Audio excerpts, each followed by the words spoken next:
Good morning student. जैसा कि आप जानते हैं कि 12 क्लास के फिजिक्स के क्लास ऑनलाइन दे रहे हैं। फिर शुक्रवार अर्थात 8 तारीख से बायोलॉजी की क्लास स्टार्ट हो जाएगा। जो भी विद्यार्थी बायोलॉजी लेके पढ़ते हैं, कॉम्बिनेशन में बायोलॉजी है, वो सभी ध्यान देंगे और पढ़ेंगे। फिजिक्स में आप लोग चल रहा था वेव फ्रंट के बारे में। वेव फ्रंट बताया गया है और इन्होंने बताए हैं कि वेव फ्रंट 3 प्रकार का होता है। एक स्फेरिकल बताए हैं और एक सिलिंड्रिकल, दूसरा और तीसरा बताए हैं आयताकार। 3 प्रकार के वेव फ्रंट होता है, ये हम बता चुके हैं। अब तीनों के डील देखते हैं। कारण के नाम बता दिए हैं तीनों को कि एक होता है स्फेरिकल यानी गोलाकार वेव फ्रंट यानी तरंगाग्र, एक होता है बेलनाकार सिलिंड्रिकल और थर्ड होता है आयताकार। तब तीनों के बारे में देखते हैं बारी बारी से। पहला है बताया जा रहा है वेव फ्रंट।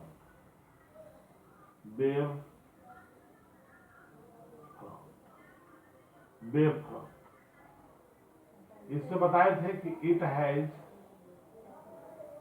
3 टाइप्स। यह 3 प्रकार के होता है। पहला स्फेरिकल,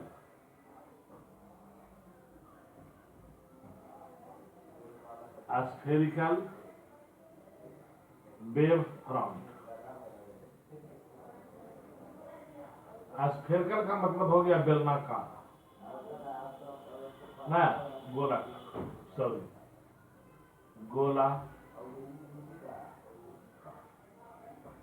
गोलाकार तरंगाग्र,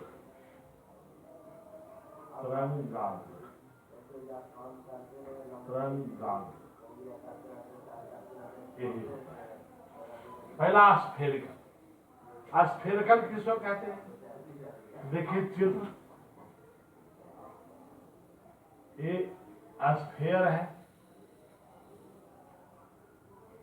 और जो वेव फ्रंट बनता है ए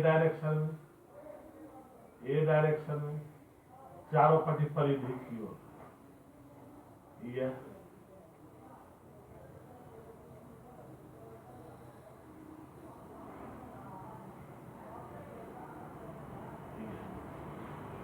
इसको हम बोलेंगे स्फेरिकल।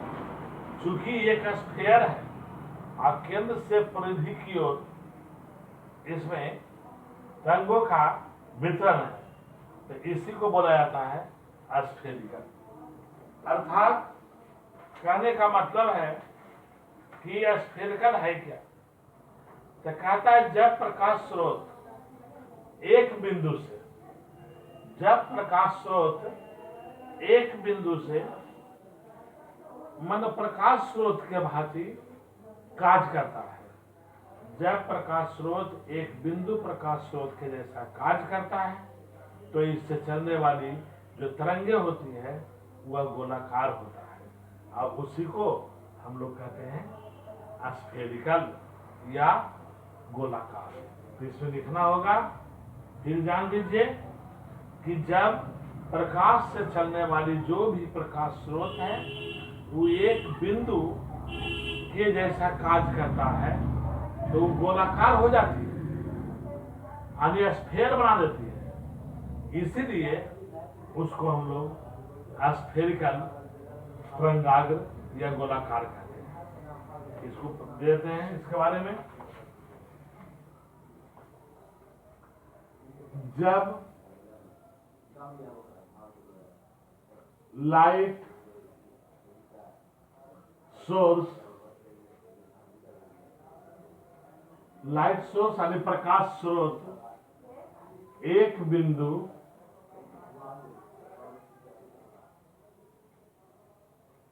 बिंदु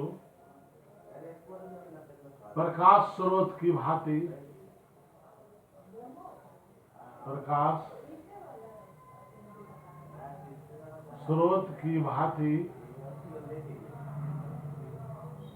प्रकाश स्रोत के जैसा कार्य करता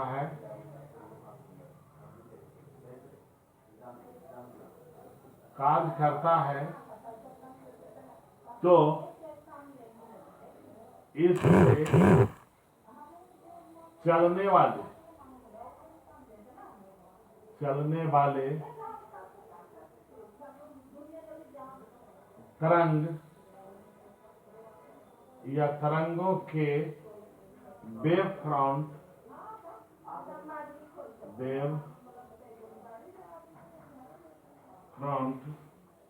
हमेशा स्फेरिकल होते हैं,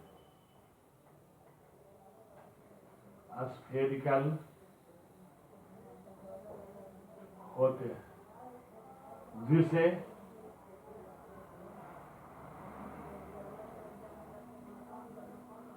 spherical wave front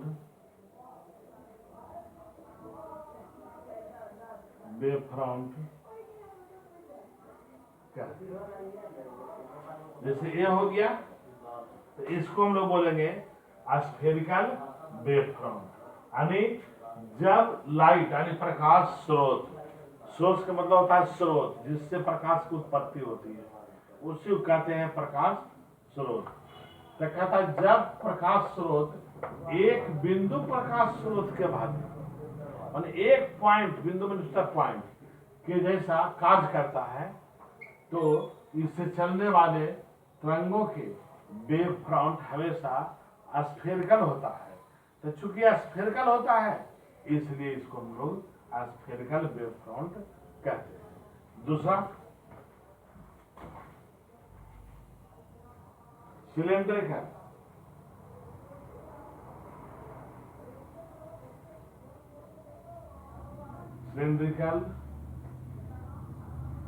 wave front.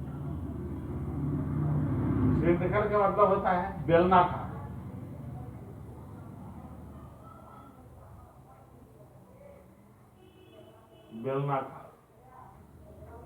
पहला हो गया गोलाकार, दूसरा है बेलनाकार। बेलना यानी बेलन के जैसा। तो इसमें कहता है जब प्रकाश स्रोत यानी जहां से प्रकाश की उत्पत्ति होती है उसी को हम लोग प्रकाश स्रोत कहते हैं। तो कहता है जब प्रकाश स्रोत रेखीय होता है तो उससे चलने वाली तरंगे बेलनाकार वेव फ्रंट का निर्माण करती है, तो उसको हम लोग सिलेंड्रिकल वेव फ्रंट कहीं बोलेंगे। फिर सुन लीजिए, कहता है जब प्रकाश स्रोत रेखीय होता है, एक रेखा जैसा होता है, तो उससे चलने वाले जो भी प्रकाश के किरण का तरंग होगा वह बेलनाकार होगा, और जब बेलनाकार होगा तो उसको हम लोग सिलेंड्रिकल वेव फ्रंट के नाम से जानते हैं। जैसे देखिए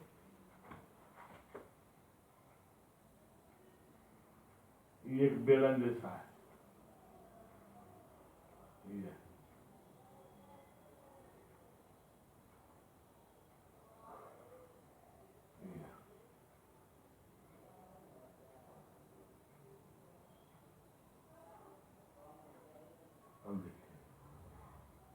ढंग से बना दीजिए।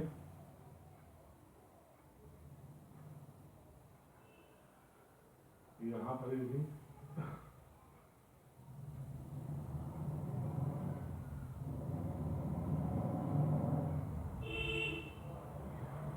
ये बेलनाकार हो, बेलन जैसा हो, तो इसको हम लोग सिलेंड्रिकल वेव फ्रंट कहेंगे।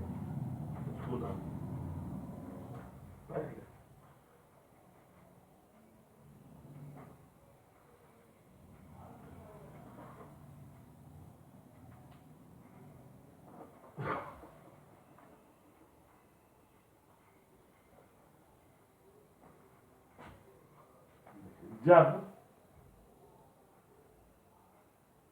प्रकाश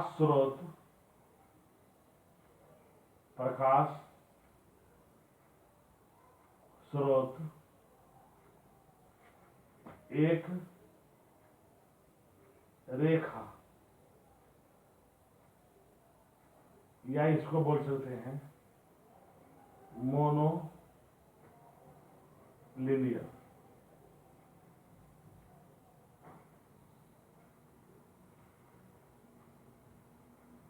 के जैसा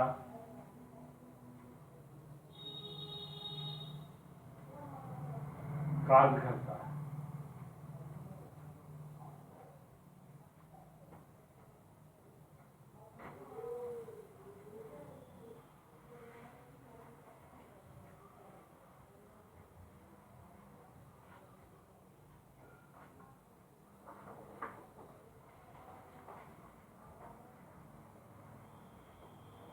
अर्थात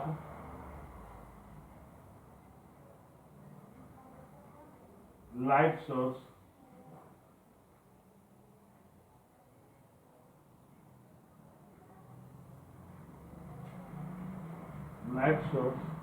लीनियर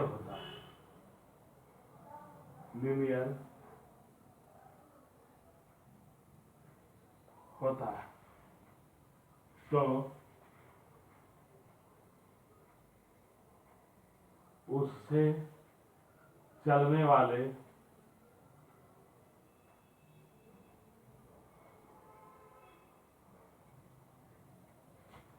तरंगे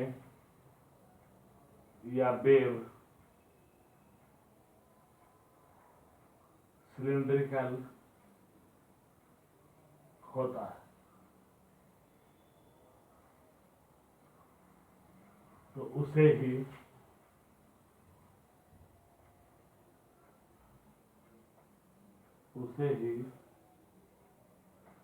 सिलिंड्रिकल वेव फ्रंट कहते हैं। ये हो गया दूसरा सिलिंड्रिकल वेव फ्रंट के बारे में। तो सिलिंड्रिकल वेव फ्रंट क्या हो गया?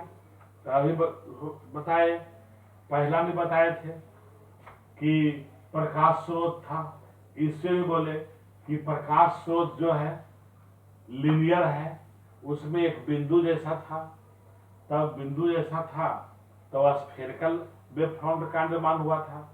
लेकिन जब लीनियर होगा तो उससे चलने वाले जो वेव होगी वह बेलनाकार होगी, जिसको हम लोग सिलिंड्रिकल वेव फ्रंट कहते हैं। तीसरा बताए थे प्लेन वेव फ्रंट।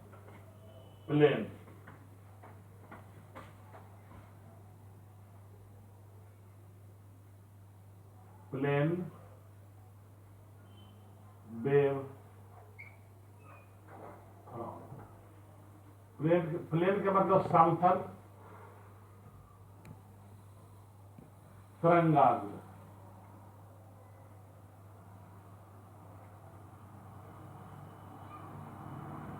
समतल तरंगाग्र। तो समतल किसको बोलेंगे? देखिए,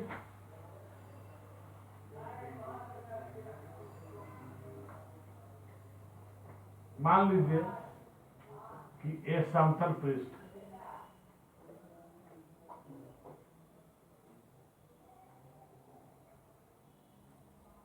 ये समतल पृष्ठ है और तरंगे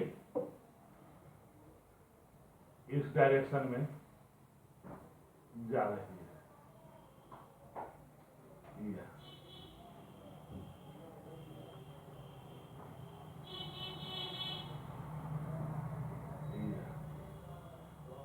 उसी प्रकार से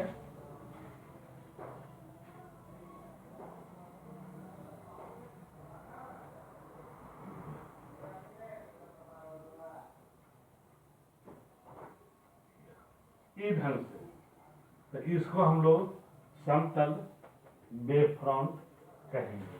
ये समतल पृष्ठ है। तो कहने का मतलब ये हुआ कि बिंदु स्रोत या रेखीय स्रोत काफी दूर रहता है तो उससे चलने वाली जो प्रकाश होगी वो गोलाकार या बेलनाकार तरंगाग्र का एक छोटा भाग समतल प्रतीत होता है, इसलिए इसको हम प्लेन वेव फ्रंट कहते हैं। फिर जान लीजिए कि जब बिंदु स्रोत या रेखीय स्रोत काफी दूर हो, प्रकाश का जो स्रोत है जिससे प्रकाश की उत्पत्ति हो रही है वो काफी दूर है, या तो बिंदु स्रोत के रूप में रहे या रेखा स्रोत के रूप में रहे, उनमें से चलने वाली क्रमशः गोलाकार या बेलनाकार, बिंदु स्रोत होगा तो गोलाकार और एक रेखीय होगी तब बेलनाकार। तरंगाग्रों का एक छोटा भाग हमें समतल प्रतीत होता है, इसलिए इसे हम समतल वाली प्लेन वेव फ्रंट कहते हैं। तो इसमें लिख दिया जाए, जब बिंदु स्रोत पॉइंट सोर्स या लीनियर सोर्स काफी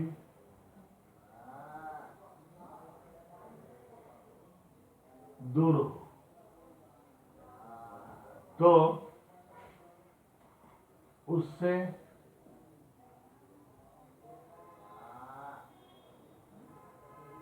चलने वाले जब पॉइंट यानी बिंदु स्रोत या रेखिक स्रोत काफी दूर हो तो उससे चलने वाले तरंग क्रमशः स्फेरिकल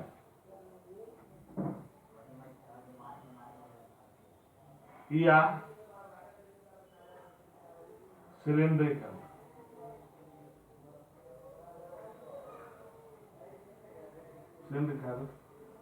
वेव फ्रंट का एक छोटा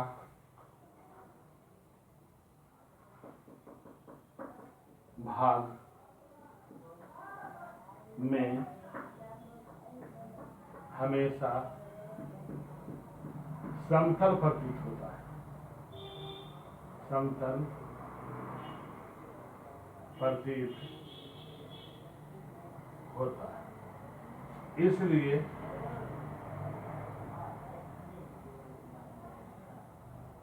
इसे प्लेन वेव फ्रंट कहते हैं। यानी जब पॉइंट यानी बिंदु स्रोत या रेखीय स्रोत काफी दूर हो, जहां से प्रकाश की किरणें आ रही हैं वह काफी दूर है, कहने का मतलब यह हुआ या तो बिंदु के रूप में रहे या रेखा के रूप में रहे, तो उससे चलने वाला जो तरंग होगा या तो बिंदु स्रोत होगा तो स्फेरिकल होगी और लीनियर स्रोत होगा तो सिलिंड्रिकल होगी। तो कहता है कि इसका एक छोटा सा भाग हमेशा समतल दिखाई पड़ता है, इसलिए इसको हम लोग प्लेन वेव फ्रंट कहते हैं। तो ये हो गया प्लेन वेव फ्रंट के बारे में। तीन तरह के वेव फ्रंट हो गई, एक हो गया स्फेरिकल, एक हो गया सिलिंड्रिकल और तीसरा हो गया प्लेन वेव फ्रंट। इसको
हाइगेंस प्रिंसिपल।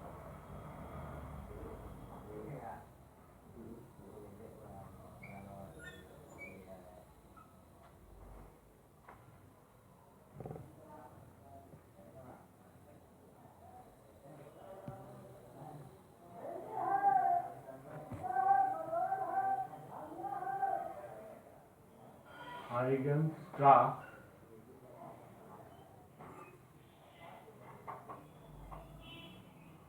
सिद्धांत।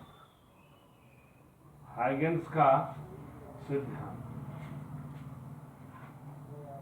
हॉलैंड का एक वैज्ञानिक है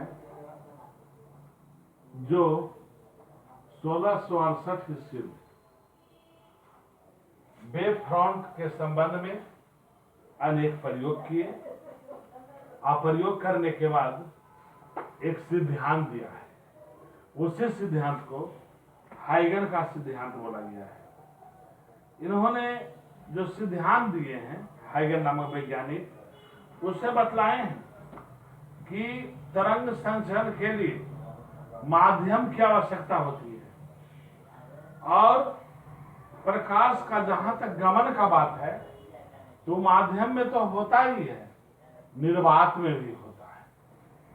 इन्होंने बतलाया था कि प्रकाश के संचरण के लिए या कोई भी तरंग रहे, प्रकाश तरंग, तो उसको संचरण के लिए माध्यम की आवश्यकता होती है और यह माध्यम, यह जो तरंगे हैं, यह प्रकाश है जो निर्वात में भी उसका संचरण होता है। इन्होंने ये बतलाया था। अब ये भी बात बताया था कि इन्होंने एक सर्वव्यापी और समांगी मिश्रण यानी एक माध्यम, काल्पनिक माध्यम ईथर के कल्पना किया था, जो माध्यम भारहीन था, पूर्ण रूप से इलास्टिसिटी यानी प्रत्यास्थ था, इतना ही नहीं बहुत कम घनत्व वाले था। इन्होंने एक कल्पना किया है कौन सी का? ईथर एक माध्यम का। अब समझ सकते हैं कोई भी विद्यार्थी कि ईथर, इसका सूत्र होता है C2H5O C2H5, अपघर्षण ग्रुप होता है ROR। तो ये एक ऐसा सब्सटेंस पदार्थ है जिसको सुखाने पर आदमी हो सकता है, तो जो कि संभव नहीं है वायुमंडल में हो या अंतरिक्ष में हो या कहीं भी हो, यह संभव नहीं है कि मुक्त रूप में ये पाया जाएगा। लेकिन ये जो वैज्ञानिक है, ये वैज्ञानिक जो हॉलैंड के हैं, 1678 ईस्वी में एक कल्पना किए थे ईथर के पार्टिकल का, अंतरिक्ष, और बोले थे कि ये जो है भारहीन है। जहां ईथर है पार्टिकल, उसकी कल्पना किया गया था, तो ये भारहीन है, भारहीन के साथ साथ पूर्ण रूप से प्रत्यास्थ है इसके अंदर। इतना ही नहीं, बहुत ही कम घनत्व वाले होते हैं, यानी ये सभी कणों के मिलने से बना होता है। यानी भारहीन, कम, पूर्ण प्रत्यास्थ के साथ साथ बहुत कम घनत्व वाले कणों के मिलने से बना होता है और यह सभी पदार्थों में प्रवेश कर सकता है, यानी डिफ्यूज कर सकता है। इसी का इन्होंने बारे में प्रयोग करने के बाद कहा। हालांकि ये काल्पनिक है, तो दे देते हैं, थोड़ा सा आगे बढ़ते हैं। 1678 ईस्वी में हॉलैंड का वैज्ञानिक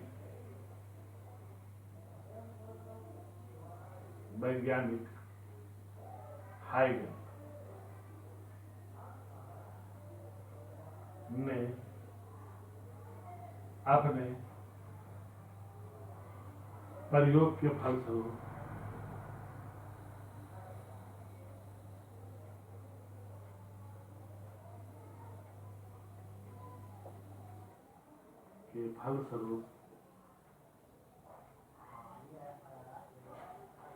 एक सिद्धांत दिया।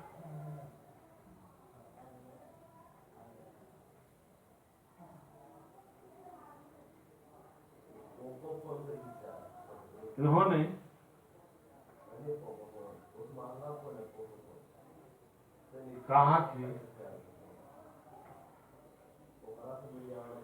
एक कहा कि प्रकाश के संचरण के लिए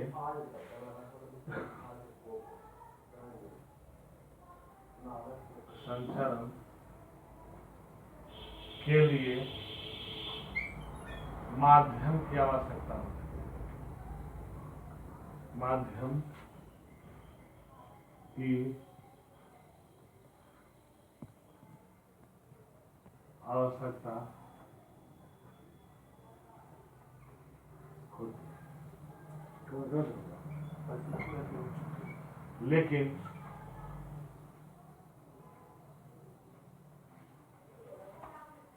लेकिन निर्वात में भी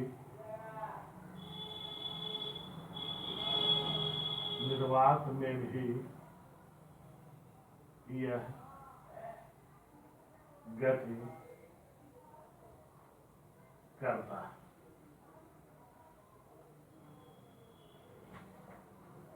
इन्होंने एक काल्पनिक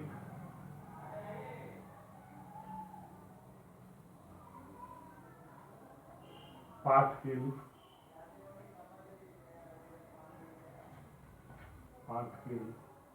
ईथर की कल्पना किया।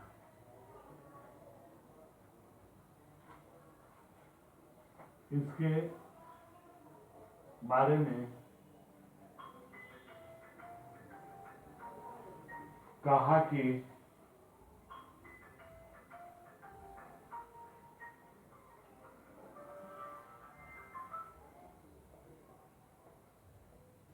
ईथर पार्टिकल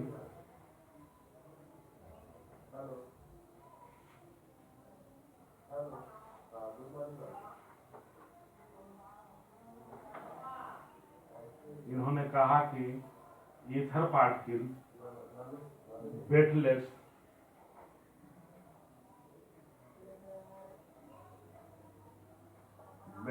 भारहीन मोस्ट इलास्टिक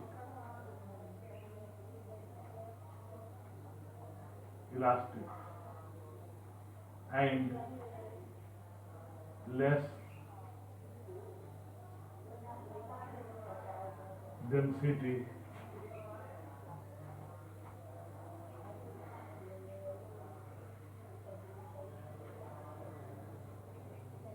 वाले पार्टिकल है जो सभी माध्यम में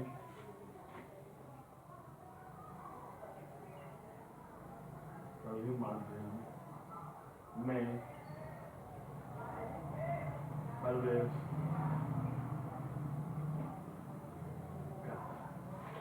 ये बात को इन्होंने कहा कि 1678 ईस्वी में हॉलैंड का एक वैज्ञानिक है जिनका नाम था हाइगन।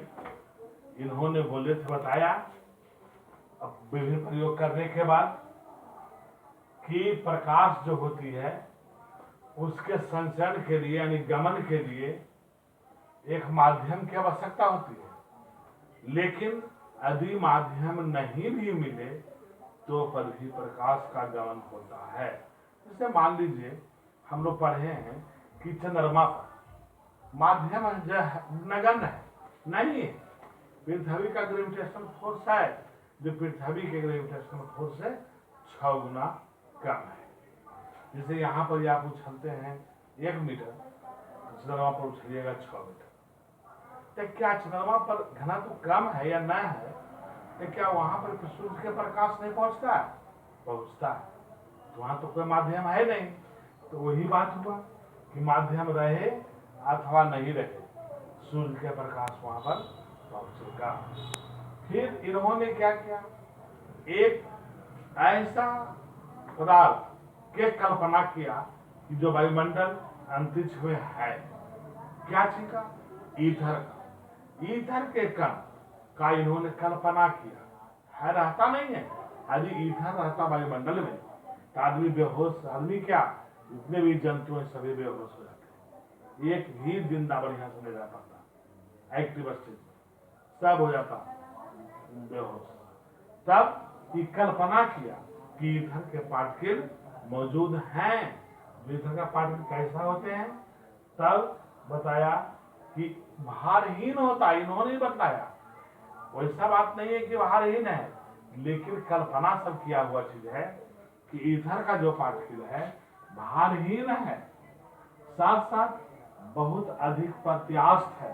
प्रत्यास्थ का मतलब क्या हुआ कि बल लगाइए तब विकृति उत्पन्न होगी, बल हटाइए तब पुरानी स्थिति में आ जाएगा। यानी बल को लगाने पर विकृत हो गया, स्ट्रेस कर गया, आकृति बदल गई। अब बल को हटाए तो पुरानी स्थिति में आ गया। तो वही कहता है इलास्टिक होता है। इसके अलावे उसका घनत्व यानी ईथर का घनत्व बहुत बहुत कम होता है। इन्होंने कल्पना की है। साथ साथ ये भी बताया कि ईथर के जो पार्टिकल होते हैं हर एक कोई भी माध्यम में आसानी से पार कर सकता है। इन्होंने ही ये बताया।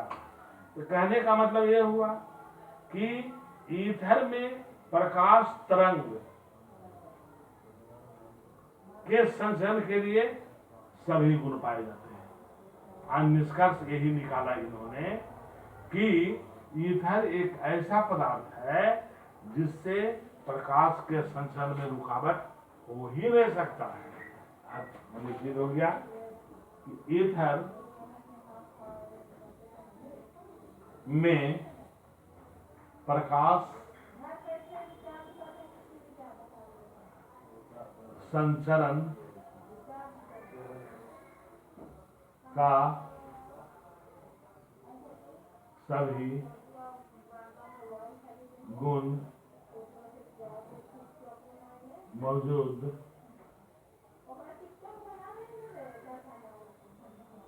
रहता है। ये हो गया। अब उठाइए।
आगे वेव फ्रंट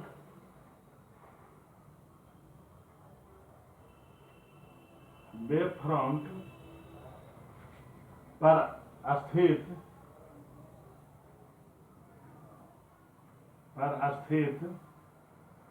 प्रत्येक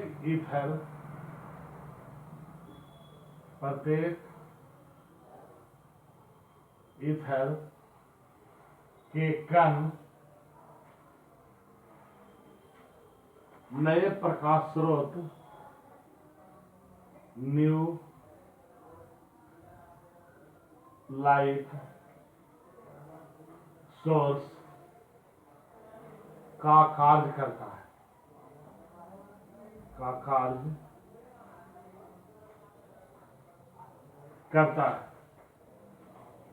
जिसे सभी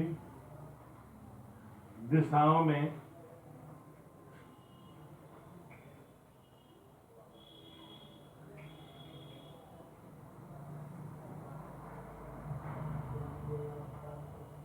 निकालती है। निकलती। सेकेंडरी वेव फ्रंट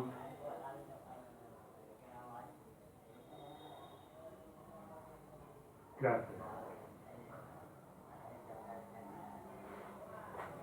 ये हो गया सेकेंडरी वेव फ्रंट के बारे में। अब secondary wave front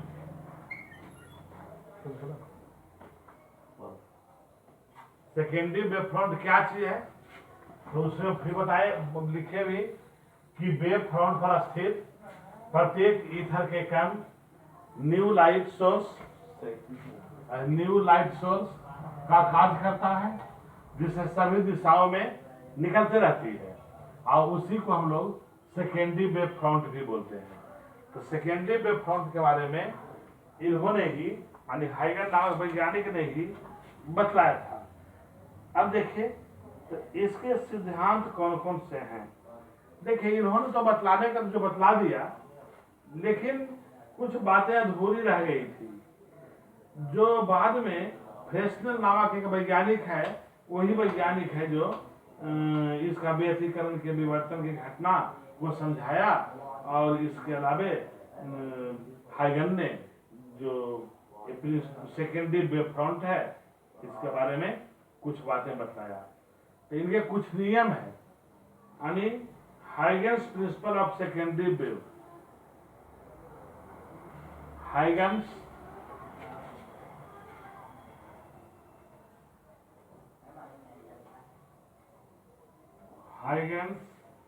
principle of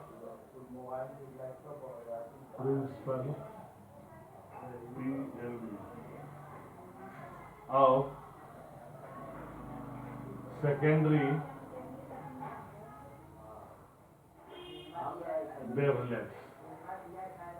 देखिए कौन सी है, these are following, these R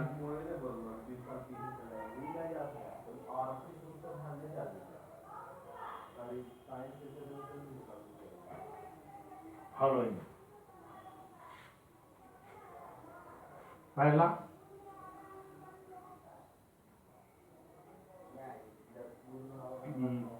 wave front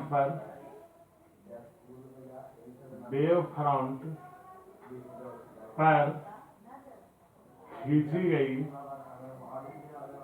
देखिए इसके बारे में कुछ चित्र बनाना पड़ेगा सबसे पहले समझाने के लिए कि वेव फ्रंट किस प्रकार से होता है, और जब तक चित्र नहीं देखेंगे इसके सिद्धांत का वर्णन करना अनुचित होगा। अतः यहीं तक हम इसको रहने देते हैं, और इसके जो प्रिंसिपल है सेकेंडरी वेवलेट का, उसको आगे भी बताएंगे कल। तब यहीं तक इसको रहने देते हैं, और बायोलॉजी की क्लासेस तारीख 8 से होगी, 8 मई से शुक्रवार से होगा। तब तक के लिए घर में रहिए, सुरक्षित रहिए और स्टडी कीजिए।